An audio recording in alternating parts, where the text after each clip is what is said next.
சிறுகடிக்க ஆசை சரியில்ல.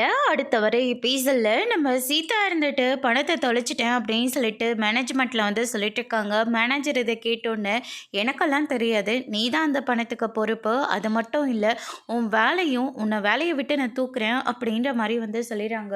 அதுக்கு அடுத்ததா சீதா அழுந்துக்கிட்டே வீட்டுக்கு போறாங்க. வீட்டுக்கு போன இடத்துல நம்ப அருண் இருந்துட்டு, "என்னாச்சு?" அப்படின்னு சொல்லிட்டு கேட்கவும், நடந்த எல்லா விஷயத்தையும் அருண் கிட்ட கேட்குறாங்க. "நான் எப்படிங்க அந்த ரூ. 5,00,000 பணத்த குடுக்க முடியும்?" அப்படின்னு சொல்லிட்டு ரொம்பவே வருத்தப்பட்டு வந்து சொல்லிட்டு இருக்காங்க. நான் அவர்கிட்ட பேசிட்டேன், "வா போலாம்" அப்படின்னு சொல்லிட்டு நேரா கூட்டிக்கிட்டு போறாங்க.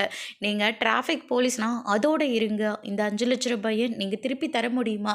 அப்படின்னு சொல்லிட்டு மேனேஜர் வந்து கேட்கவும், "ரூ. 5,00,000 தொலைஞ்சு போச்சு. இதுக்கும் சீதாவுக்கும் என்ன சார் சம்மந்தம் இருக்கு?" அப்படின்னு சொல்லிட்டு அருண் வந்து கேட்கவும், "அது மட்டும் இல்ல, திருடிட்டு போனவன் அந்த பணத்த வச்சிருப்பானா, இல்ல செலவு பண்ணியிருப்பான். கண்டிப்பா செலவு பண்ணியிருப்பான்." அப்படின்ற மாரி வந்து சொல்லிடுறாங்க. அதுக்கு அடுத்ததா வந்து பார்த்தீங்கன்னா, முத்து இருந்துட்டு, "அதுதான் இல்ல, பணம் கிடைச்சிருச்சு." அப்படின்னு சொல்லிட்டு வந்து போலீஸோட நிக்கிறாங்க.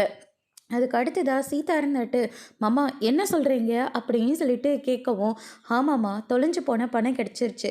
கார்ல சவாரி ஓட்டிட்டு வந்துட்டுருந்தேன். அப்புறம் திடுதிப்புன்னு ஒரு பைக்காரன் குறுக்கால வந்தான். அதுக்கு அடுத்ததா பின்னாடி திரும்பி பார்த்துக்கிட்டே வந்தான். 'என்னடா விஷயம்? இவ்வளோ பணம் ஏதா?' அப்படின்னு சொல்லிட்டு நான் கேட்டேன். நடந்த எல்லா விஷயத்தையும் சொன்னான். அதுக்கப்புறமா தான் தெரிஞ்சது, இந்த பணத்த எடுக்க சொன்னதே இதோ இருக்காரு மேனேஜர். இவர் தான் அந்த பணத்த திருட சொல்லியிருக்காரு. அதுக்கான ஆளுங்க தான் அவங்க." அப்படின்ற மாரி சொல்லிறாங்க. இத கேட்டோன்னே சீதா வந்து பயங்கரமா ஷாக் ஆகுறாங்க. அதோட இன்னைக்கான ப்ரோமோ முடிச்சிருக்காங்க.